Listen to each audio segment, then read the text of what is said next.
Hello, everyone. Good morning, and welcome to our event, Building Your Project's Website on Capacity for Dev. We have waited for a while until more participants join, but I think now we are able to kick off. Today's presentation will start with an introduction of our Capacity for Dev team. You'll find out a bit more about the platform, and then we're going to focus on the opportunities offered by Capacity for Dev, and more specifically, how you can build your project's website on Capacity for Dev, followed by a discussion on what other opportunities are offered for communication and visibility. And then we'll wrap up this presentation by discussing the next steps, but also answering the questions that you will have during this presentation. I invite you to use the chat if you have any questions during this presentation, and at the end, we'll group them and we'll try to answer them all. So Capacity for Dev, some of you might be experienced users, some of you might be new users. All of you should know that this team consists of 6 people, mainly as a core team, 5 members in the support team, and Ariela De Gennaro from DJ Inpa D4, who is a Capacity for Dev coordinator, who have a team that focuses and supports with content. Claudia, as you can see in your screen, communications, myself, I'm Dimitris. Marie, who is the Capacity for the Business Project Manager, Maria, who is the User Support Manager, and Ivan, who is our Community Manager. Capacity for Dev, a few information about the platform. Capacity for Dev is the European Commission's online knowledge sharing platform for international cooperation professionals. It's an umbrella platform for INPA, NEAR, and FPI funded projects, but also beyond the EU. It's a place for international cooperation interventions anywhere implemented across the world. You should remember that in the platform's DNA is the knowledge sharing, is networking, and its capacity development. This platform is a one-stop shop, and it brings together various functionalities that make user experience better and constantly better. And linking to that, it's worth highlighting that this platform was recently revamped and restructured. Capacity for Dev was launched initially in 2009, and only last year we managed to complete a migration to the current website. Of course, as you know, any IT project requires constant improvement and updates, so we're constantly working on fixing bugs and improving the experience of users. Some stats about the platform. You should all know that the platform brings together more than 14,000 members. A few more information about this one. 30% constitute the European institutions. Around 20% of the total number of members consist of professionals coming from the civil society. Then followed, its private sector follows with 17% of the total number of members. Then we have government professionals, 13%, followed by the international organization staff, which constitute around 12% of the total number of members. On the platform, we have more than 300 groups, 120 projects, more than 770 articles, including podcasts and videos. We have more than 11,000 discussions and a bit less than 5,000 events. To have an idea of how many users visit the platform, only in October we had a bit less than 40,000 visits. All the users coming to these platforms really come from all over the world. It's not just Belgium or Brussels, but any project implemented anywhere in the world, and the project team use this platform. And of course, that includes EU delegations and implementing partners. The platform brings together 3 features, and that would be first the groups, which are focused around interactivity, collaboration, with a focus on specific topics or geographic areas. We have resources that you can see on the screen on your right side, which are basically tools and key reference guidances.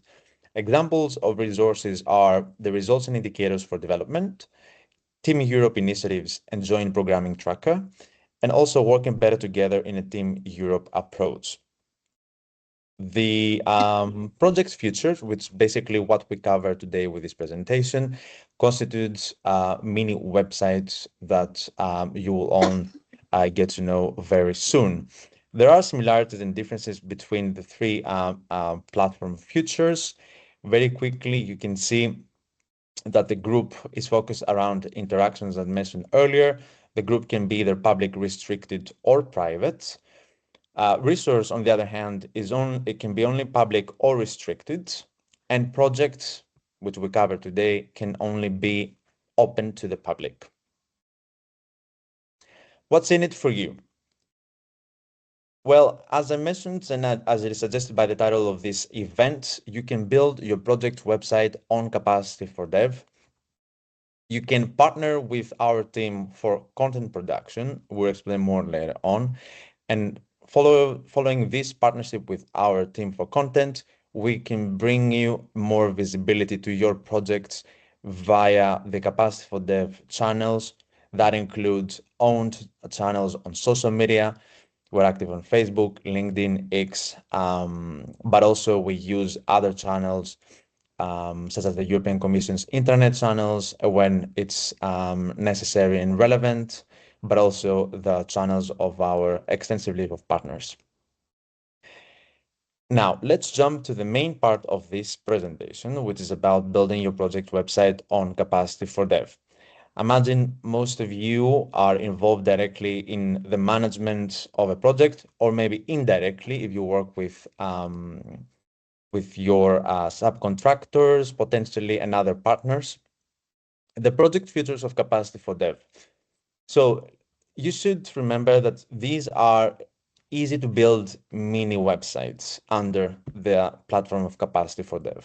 They are free of charge and they are easy to build, as mentioned earlier. Why it is of relevance to you is because many projects either lack a component on communication. You know that the European Commission has started cutting the budget on communications aspects, and this is a great opportunity for you and your projects to bring visibility to your project, share results, lessons learned in line with the Capacity4dev platform scope.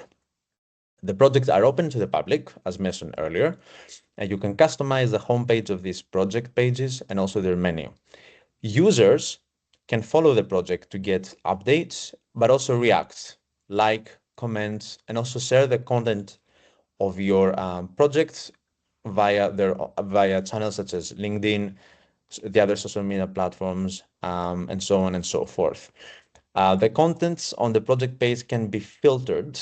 More specific, can be filtered by content type, keywords, topics, SDGs, country, and the projects can be classified as ongoing, completed, and not started. You should keep in mind that the projects are indefinitely present on Capacity4dev, and that serves also the institutional memory and the continuity of your project's results. What are the main sections of a project? You can see here that it consists of an overview section, info section, the news, a library, and events. Starting with the overview section, it offers a snapshot of the project, providing a brief description, primary focus areas, and key details such as the implementing organizations, funding sources, and more. This section helps users quickly understand the scope and purpose of the project. Second, the info section. It contains in-depth information about the projects and can be easily browsed through its table of contents.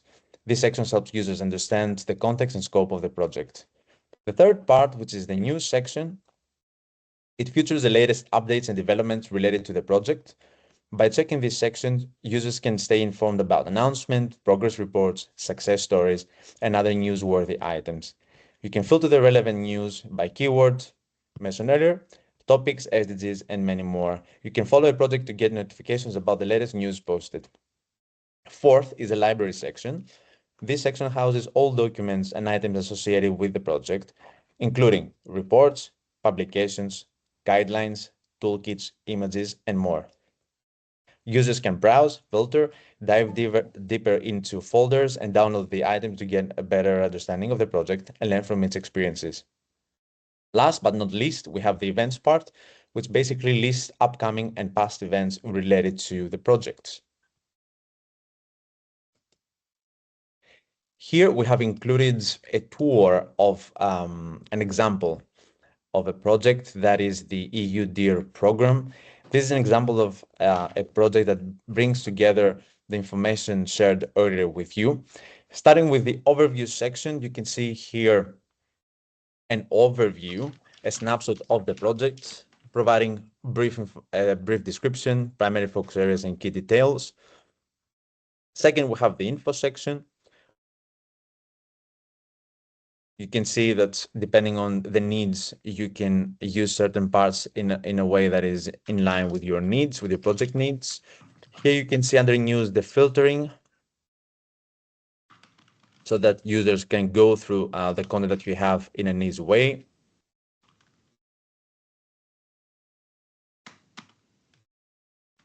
Here we have the library part, again with the filters on the left side of your screen. And for example, we can check this library item, which is a campaigning a guide. And here you can attach the document, as you can see on your screen.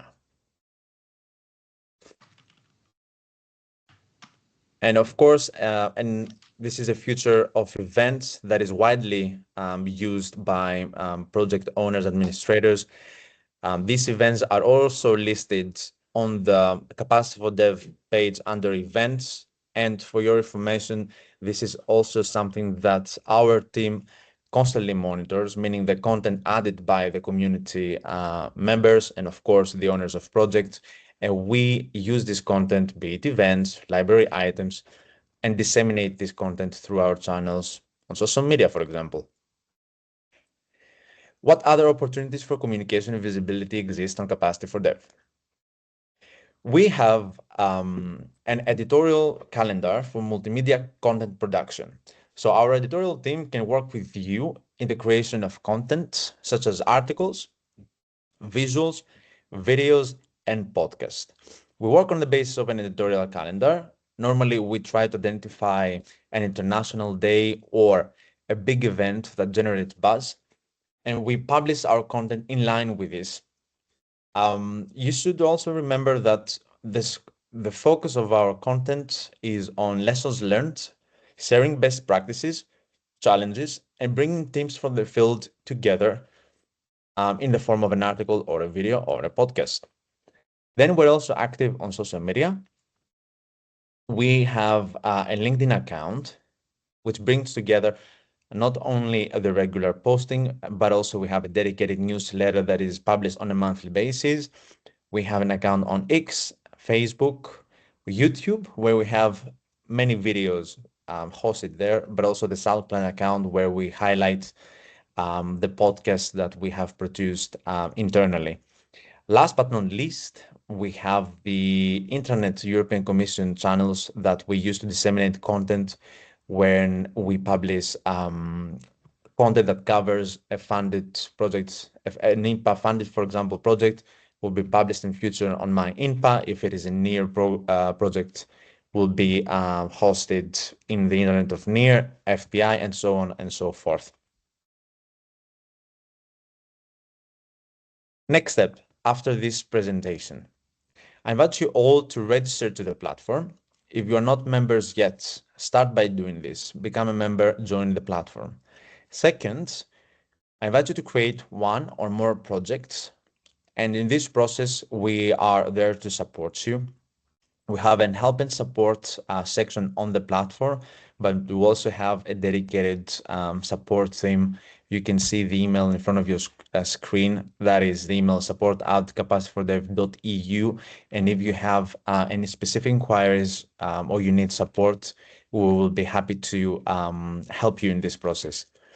We also organize, and that's something we very much appreciate that if you remember, we organize monthly onboarding and topic-specific advanced webinars where you can learn more about the platform and how to master its features. As mentioned earlier, the platform is constantly evolving, and there are always new updates, news that you should be able to follow so that you stay constantly up to date. This event is the first of a series of two events. There's going to be a second event edition on Wednesday, 11th December at 3. However, for those of you who are present today, there's no need to join that event because it's basically the same event being repeated for those participants that couldn't make it today. So if you have colleagues or if you think that this event is relevant to your project teams or members of your own team, please feel free to share these events. It's published also on Capacity4dev so that they are able to join and find out more about the future of projects. And with that, I would like to invite you all. You have here, if you can please mute your microphone. Thank you. We provide you with QR codes. If you are not registered on Capacity4dev, this is your moment. Please use this QR code that you can see in front of your screen. And if you have done it already, you can move on by scanning these three QR codes, allowing you to follow our social media accounts on LinkedIn, X, and Facebook in case you have not done so. We are very active on these channels. We published, for your information, content that is produced by us, by the Capacity4dev team, but also we use these accounts on social media to disseminate user-generated content, which means that the more active you are on the platform, the more projects and news, assuming that you create a project, the more project news you publish, the more events you organize and you publish on the platform, then the more visibility you will receive and the more support you will get from us. On a weekly basis, we monitor the content added by our members, and then we try to support our members, bringing more visibility to your project activities. And here we have reached the last part of this event, which includes basically answering questions, remarks, thoughts, anything you would like to share with us. This is the moment. Please feel free to take the floor and ask your questions in case you haven't done it in the chat. And we can keep this interactive. And also, if somebody wants to add something, please feel free to do so. Thank you very much. We have a question from Farhad. If you'd like to open the microphone and talk, otherwise you can just read the question from the chat. Sure. Hello, everyone. Yeah, thank Hello. you for the invitation. I honestly didn't know about this awesome opportunity, so that's why I have these lots of questions. But yeah, my main kind of question is in regards to how we should start creating these project-specific pages or like mini websites. As a global organization, we have multiple EU-funded projects, and obviously there's like different interests.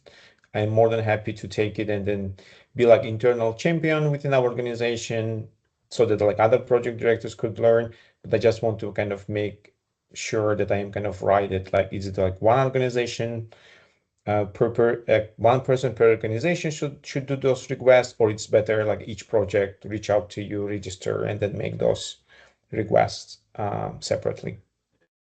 I can show you very quickly. I can share my screen so that you have a better idea of how you create a project page. And for the specific questions about the second part of your questions, I will let my colleagues Ivan or Maria address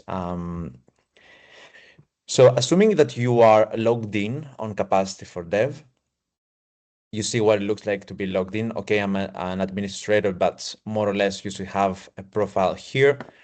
These are the main part of the platform. You can click the project page. It's basically where I am at the moment, but I want to show you the different steps.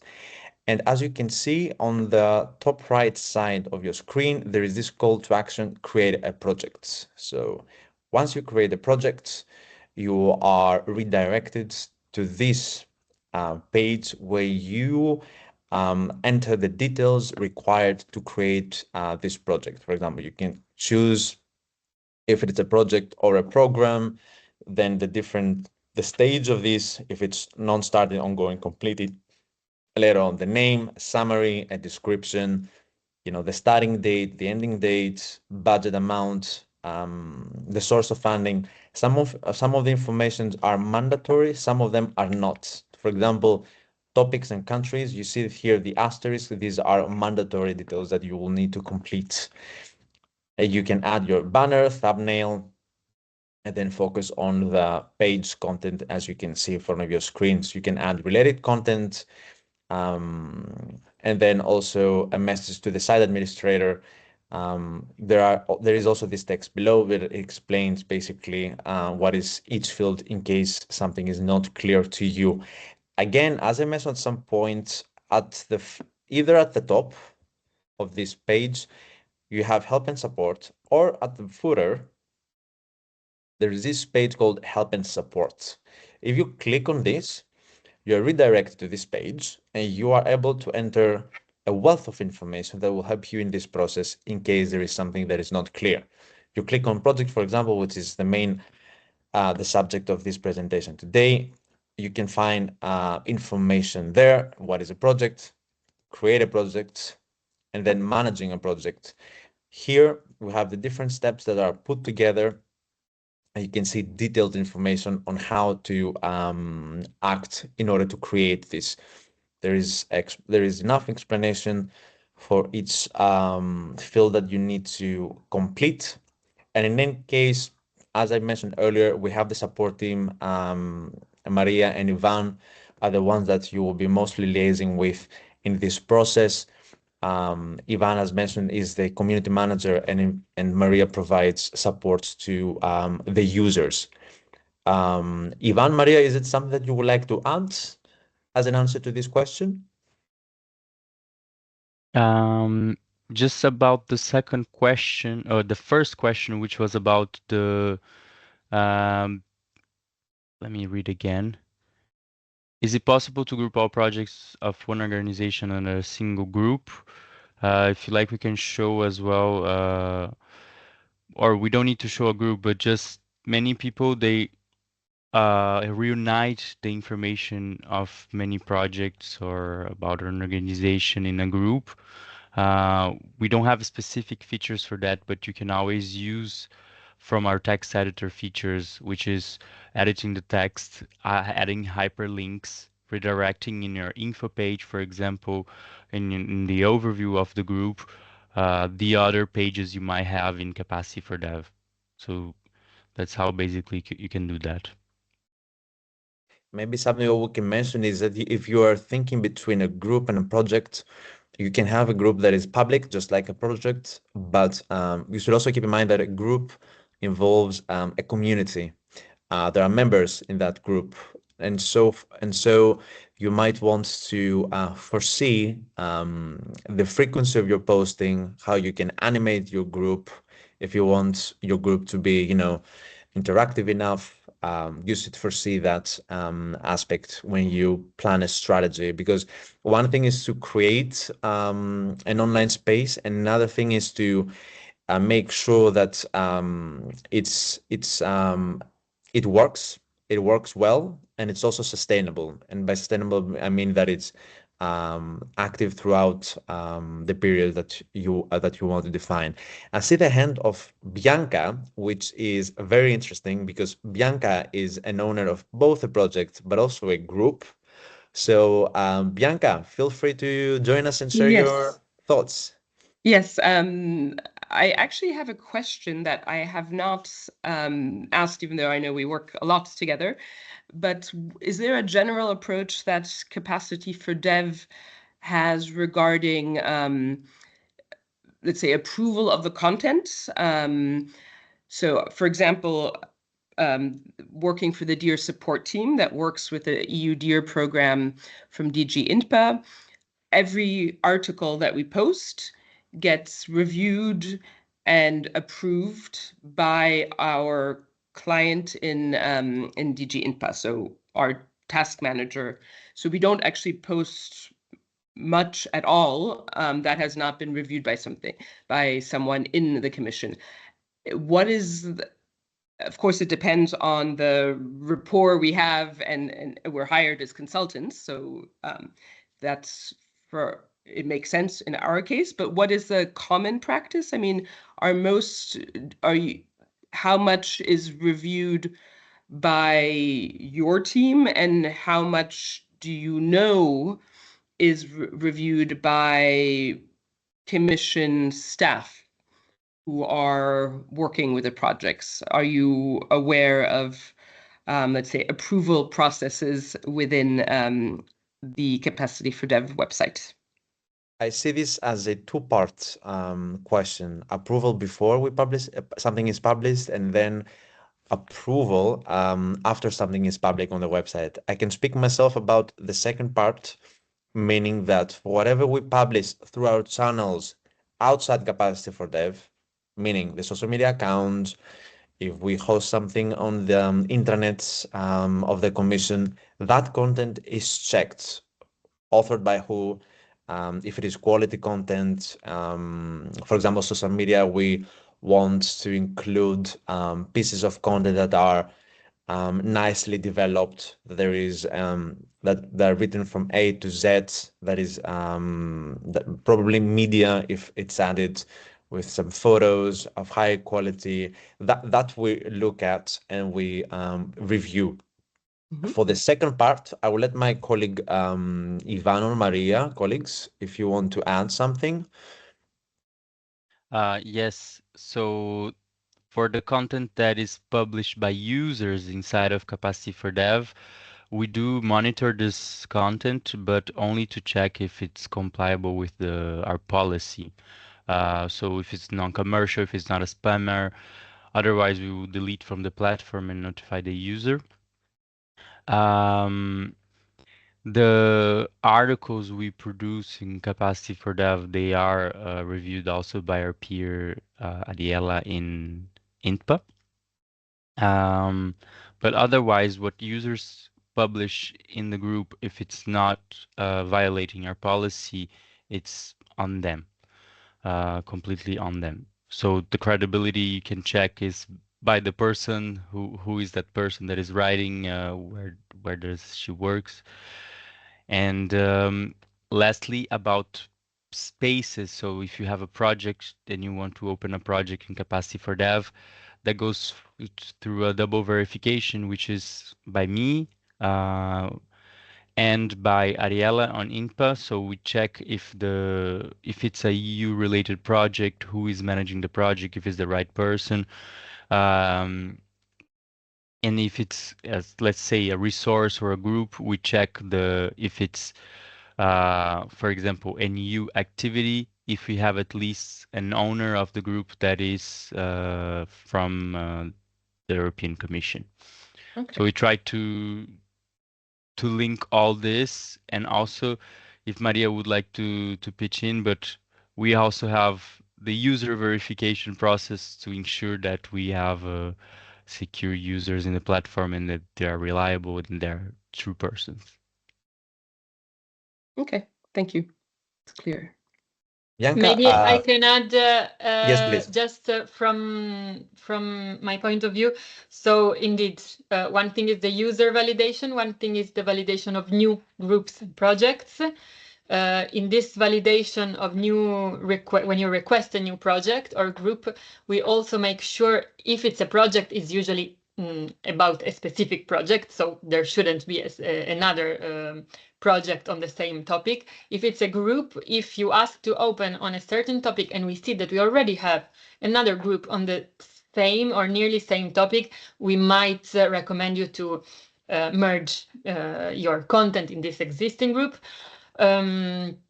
And regarding the content, it's a community platform, so whatever you write, it's your own responsibility. We don't check it. We cannot. It would be impossible to check everything. Of course. But I think it depends if you work with a specific unit from one of the institution or somebody else. It's up to your reference unit to tell you if they would like to check all contents, or usually I think not.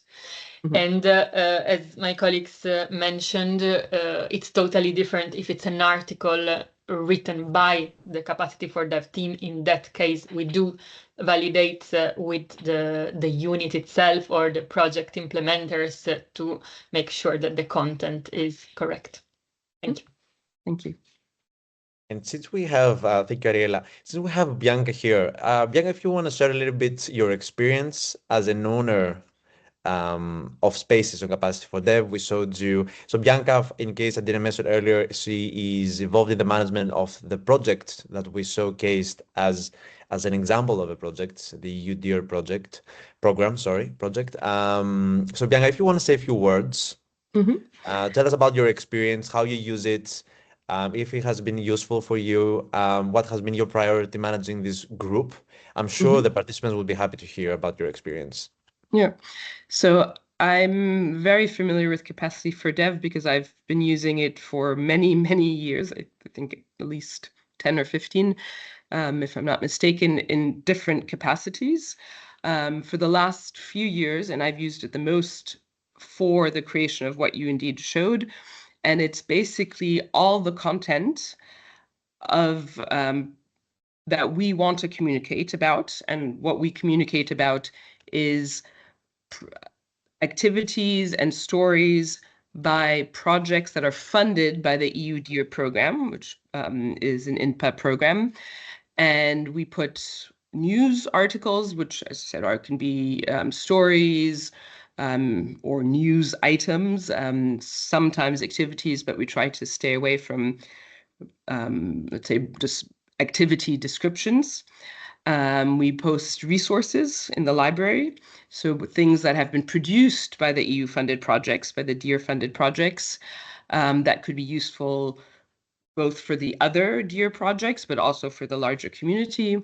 And we very actively are using and pushing, let's say, the calendar for the events. So we basically, what we call the DEAR calendar is on Capacity4dev. So, and I think a perfect example of how it's useful and how you can save resources is at one point, the team of consultants working for the DEAR program as the DEAR support team had created a very elaborate online calendar for events.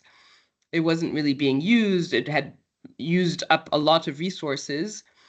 And at some point we realized, Capacity4Development has their own calendar. Why don't we just not use that? So all the infrastructure, so to say, is there and ready for any member of or user of Capacity4dev to use, and it's fully public if you want it to be. It can also be private. So it's, as long as you promote it well in the community that you want to see it. So what we do is we have a separate, what we call, it is a website just about the DEAR program, but all the content on it actually brings the user, the reader, to Capacity4dev. So all the news articles, all the events, all the resources are in Capacity4dev, but to promote it a bit further, so that's a step further, we do have a bit of a welcome introductory page and pages that also has some additional functions and content in addition to what we have on Capacity for Dev. So it's I think the key is promoting it, because not everyone will by chance will not necessarily land on Capacity for Dev, even though it will show up on searches, but it's not always evident. So we really link the calendar, we link on our website whenever we can, we promote it, but it's a very extremely useful tool. Thank you, Bianca. Thank you. I think it's also very useful for those that are listening to us right now. Because one thing is to hear us, I mean, from the platform side, and it's also another thing to hear someone who, in whose position they could be very easily be in the future. Thank you so much. In any case, Bianca, there's something to add, a last word. Is using the platform Capacity for Dev quite a lot for the project for the EU DEAR program, which means that we are aware of her presence, and we have established, not only with Bianca but with any space manager, a relationship where if you have big initiatives coming up and you need some additional visibility support, you can always reach out to us, to me. I'm also managing the social media accounts of Capacity for Dev, and let us know about your upcoming initiatives, and we'll be able to support, assuming that, of course, that everything is in line with Capacity for Dev and our scope, which is normally the case, apart from some exceptions. So we work closely with space managers, and I think that is something important. Thank you, Bianca, very much. Thank you. Then, do we have more questions? We have Murphy who has raised the hand. Yes. Hello, everybody. Do you hear me? We can hear you perfectly. Good morning. Perfect. Good morning. My name is Mervi Hakoniemi. I'm from the Regional Teachers Initiative for Africa, which is a global gateway project funded by the European Commission. And we are planning on establishing this project site for our knowledge management projects under Capacity for Development.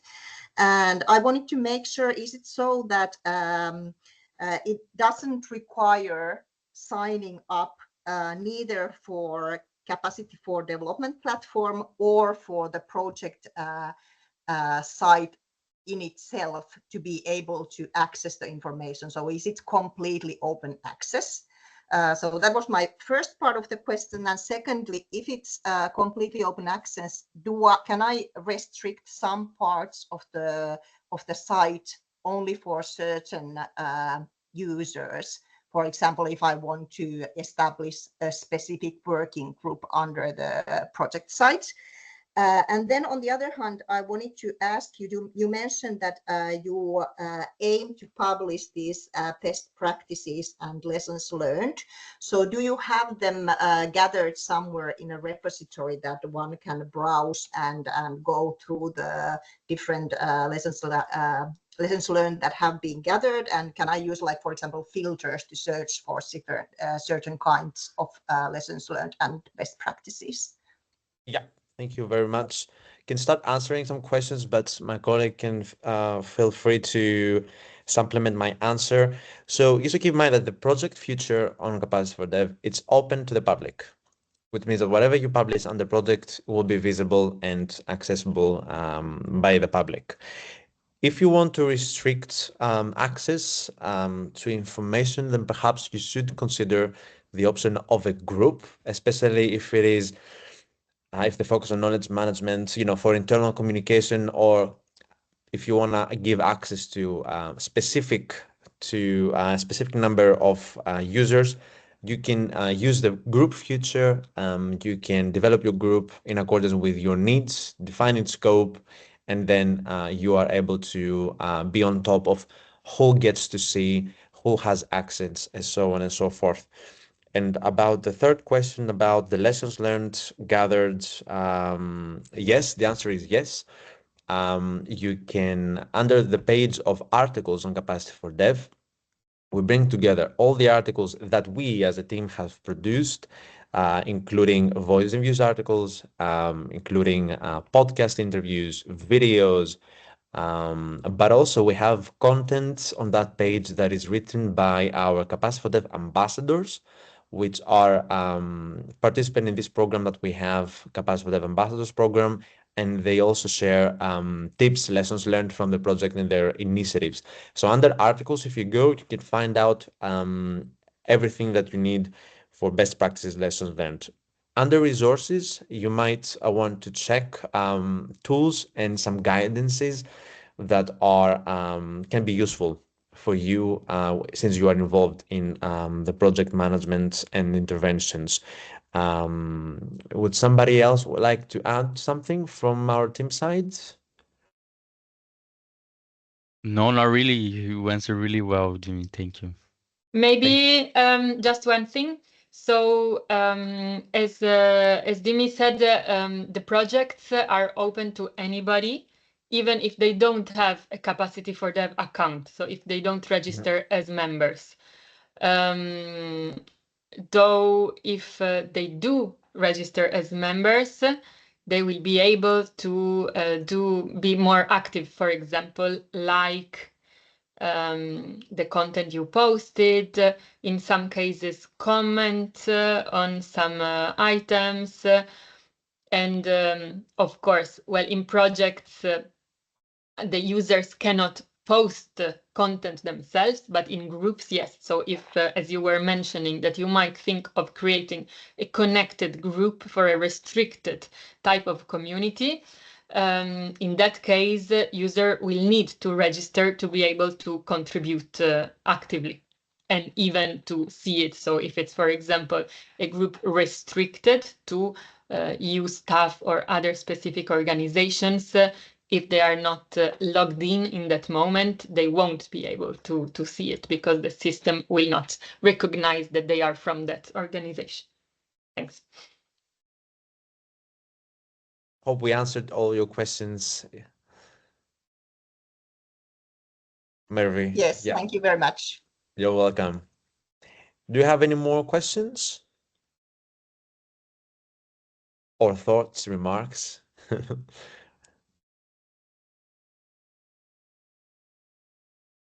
From the chat, I think some of the questions have been answered already in the chat.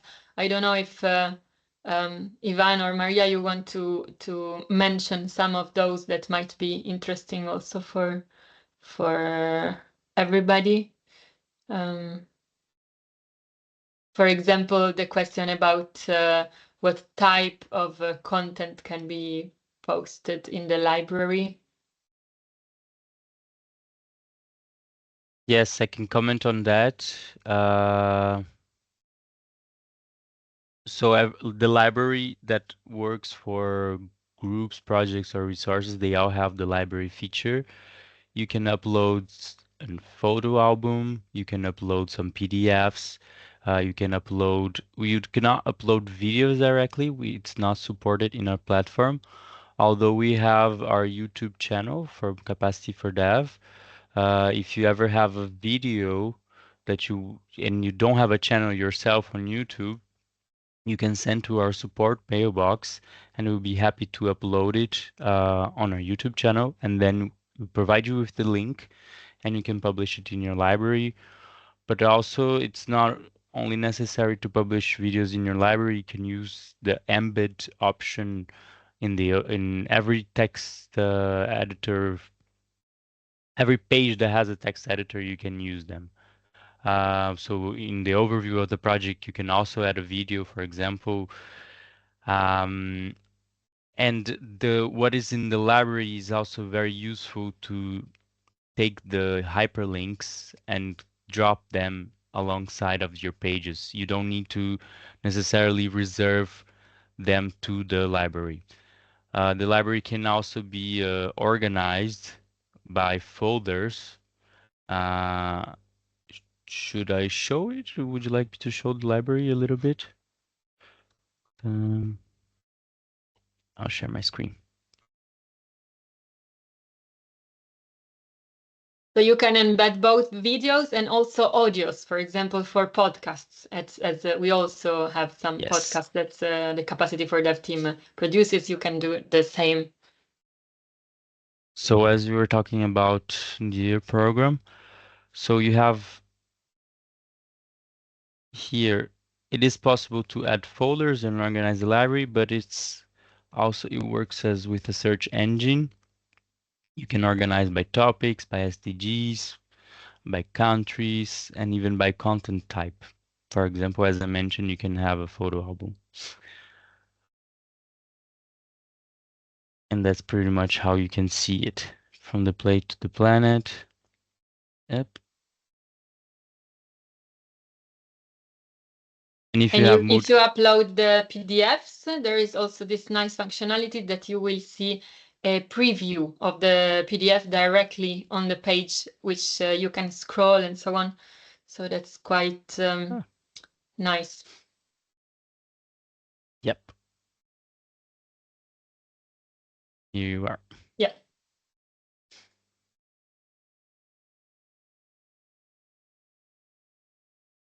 So that's pretty much it.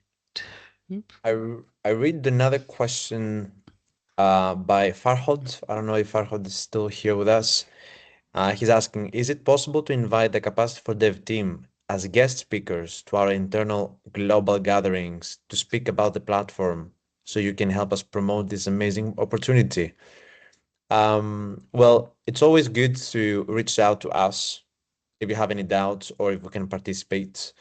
I mean, yeah, I would give an answer once I see more specifically, like more details about your question. We have participated in the past in some events organized by some of events or space managers. For example, Bianca had suggested a collaboration where we participated in a session where we presented the platform. So it is possible, but before saying a clear yes or no, we'll need to have more information about your initiative. In any case, since you will, assuming that you create a project or a group or a resource, whatever is best suited to your needs, you are also able to share about your own experience, and you can involve us, and we can help you also with some information in case you need some more information about the platform. We can share this information so that you explain clearly and accurately about the platform. I don't know if Farhad, you would like to add something to your question, or if this is clear. Oh, thank you, Dimitri. It's clear. Thank you. And Mark, I see, has raised a hand. I guess it's a question. Yes, thank you. Thanks for this presentation. I'm quite excited about this platform for the project. I'm curious about the groups because there are often, let's say, documents or things we want to share between, let's say, the project team and the EU delegation. So in the same way that we can create a project, can we also create a group, or is that not for everyone? I'm just curious about access to that group function. Thank you, Mark. I see Ivan is ready to provide an answer already. Ivan? Yes, everyone can request a group. We just have our content policy, so maybe I'll drop the link after answering this question. But everyone is invited to open a group. It can be about a topic. It can be about a specific target area of intervention. It can be the backlog structure for your project as well if you want to have discussions, but the project do not allow for this. So basically, yes, everyone is invited to open projects in Capacity for Dev. The process of opening a group is the same as projects. You just go to browse content, click on groups, and you see the button create a group. Basically, you just need to join the platform if you want to do that. Great, thank you. Just to add here, that in the chat I will paste the help and support section URL, which you can access, and you can find all the information about the project, a group, how you can create a space each there, and you may want to take some time to take your time and read about this. I think it will be very useful. Thank you, Mark. Any other questions?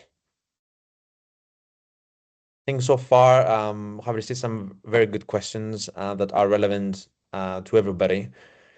So if something has not been asked or you'd like to supplement something,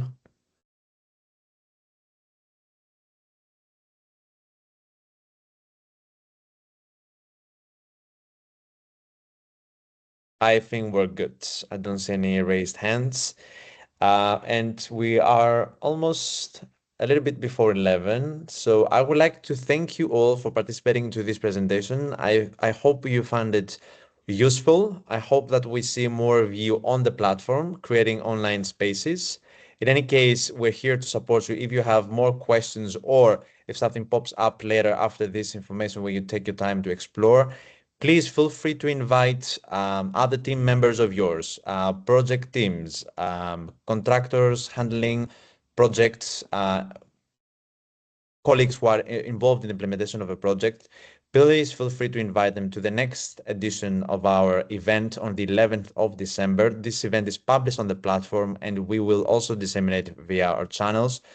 Do register, be active, and feel free to reach out if you have any questions. Thank you so much and have a good Wednesday.